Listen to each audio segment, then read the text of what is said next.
Sule panik ketika Rizwan panggil Ariel Noah ayah mertua.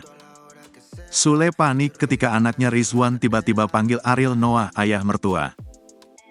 Sikap Rizwan memanggil ayah mertua kepada Ariel Noah itu dilakukan di hadapan Sule.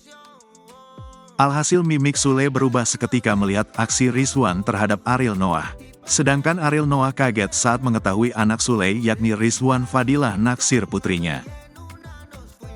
Diketahui, Ariel Noah memang sangat dekat dengan putrinya yakni Alea Anata Irham.